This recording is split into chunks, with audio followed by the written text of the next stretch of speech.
Now, from time to time, I get a piece of furniture in for repair, the antique world, and I'm always happy to do that because it's sustainable. And just recently, I purchased or upgraded, I suppose, to the more modern DeWalls from the old type, and I bought the twin pack.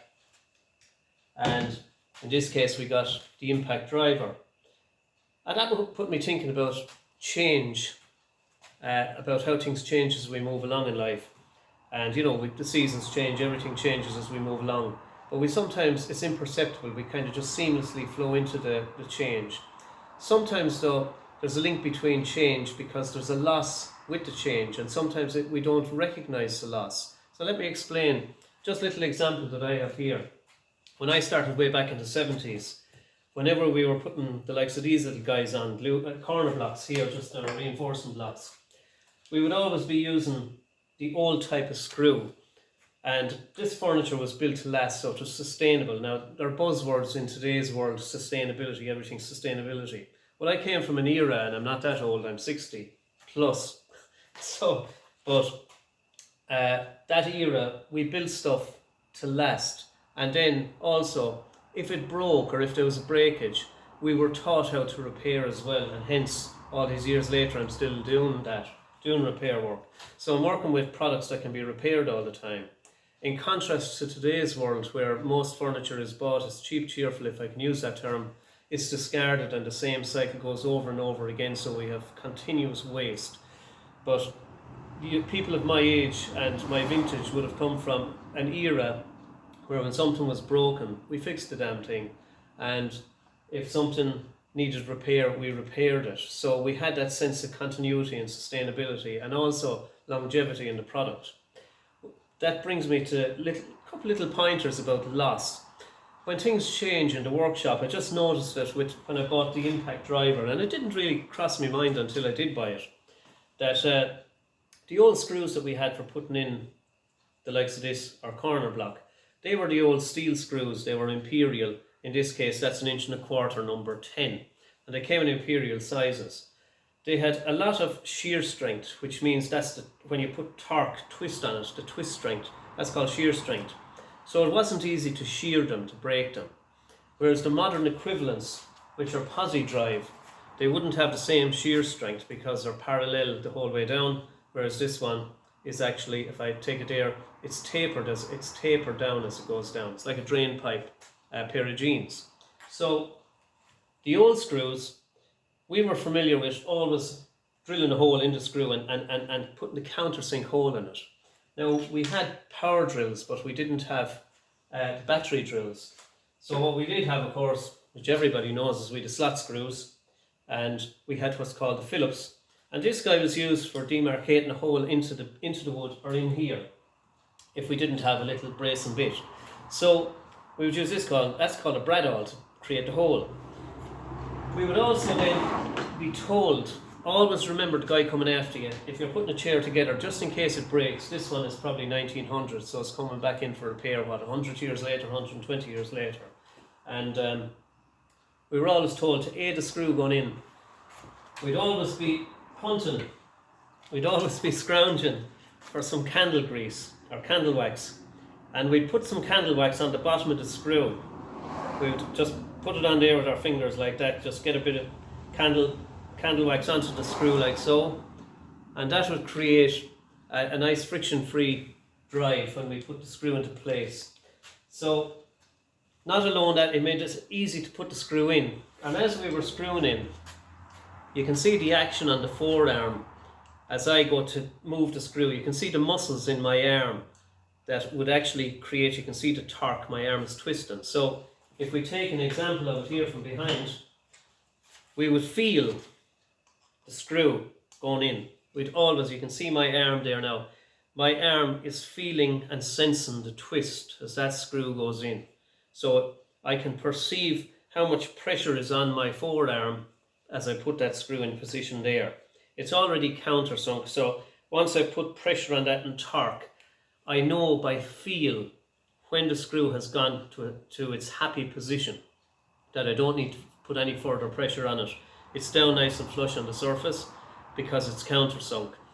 Now, today we have countersink bits here. We can buy these countersink bits for doing them But back in the day, when there wasn't much money floating around to buy all these accessories, we would have just a sharp steel bit, and we would literally just run it like that. Again, touch, feel, sense. We would feel it, we would run down, and we would get a nice clean countersink on it there as well. Again, just a touch, feel, that sense of touch, feel, and connectivity with the material. Contrast that now with what I've got in today's world. I've got this guy, and I've got a posi-drive screw in there, and as the impact of the drill comes on, there's no sense of feel or connectivity between me, the tool, and the tip, the screw going into the wood, I should say. So you can hear now the impact. It has taken away the sense of feel that I would have with the hand mechanism there. It's completely gone. And that sense is a loss, because in a workshop we need the senses, the eyes, sound, we need touch as well, we need smell. And all those come into play in a workshop. They're imperceptible, but the maker, anybody who's into fine furniture, into the making, will know exactly what I'm talking about. The hand finish as opposed to the machined finish, that clinical, sterile finish that you know when you look at it, it doesn't look right. Whereas when a craftsman's finish, you'll know that it's handmade. The hallmark will be there. It's hard to identify it, but as I should go along in other videos, I'll show it. So it just got me thinking about, with the change, while the change is good, what does it do? It makes us faster. It puts us on this fast course, fast, drive it through, get it done, get it out. While all that is great, the screw, with the impact, some people don't even bother with the pilot holes anymore. They just maybe drive in the screw and it's meant to go in and stay in. We were taught the opposite. Always think of the guy coming after you. If there's a breakage, make sure that what goes in there, as a screw in this case, can come back out so that we can repair it. To think of the guy coming behind you, that it might be years later, the guy that put this chair together is over 100 years old. Well, I'm probably the guy that came along after him now. It's my time to come back and just do the little repair. And I had no difficulty whatsoever in taking out the old steel screws that came out of it. And we put the candle wax on them there, or the candle grease, candle wax, and that laid the screw going back in again. But it's the torque, the touch, the sense of connectivity between the material, the fixing going into it, in this case the screw, and the screwdriver itself, which is an extension of my body, and the torque coming from my forearm there allows me the sense of feel and touch, and when the actual right amount of pressure is on the screw there, when there's enough of grip, and I can feel the sense coming back through my forearm, and I know inherently that that's good. The other way is our modern way of doing it. It's whether good, bad or indifferent, it's just that modern generations, they may not ever be taught to actually work on the sense of feel and touch. And to lose them, I lament the loss of those if it's to occur, because people won't understand what I'm actually talking about now. And that's why I'm doing the video, that I hope I'm not confusing, but it's coming to you from a guy that's literally at the cutting edge of extinction. So it's just a little clip just to highlight, when there's change, we need to perceive, or it's not that we need to, but when there's change, there's a perceived loss, or there's a loss there sometimes occurs with change. So something is lost. Even though we gain something, we lose something as well. And in today's world about sustainability and trying to recycle and all that, I'm just highlighting here what we did in the past. We were actually doing that all those years ago. We built furniture to last. I still do it to this day in the solids. We still build stuff not to last 10 years, but to last generations. And the senses all come into play: sight, touch, sound, smell.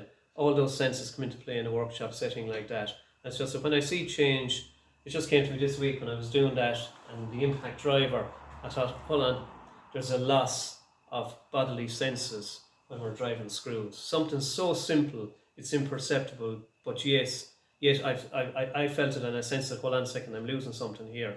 So I'll always have my trusty companions here,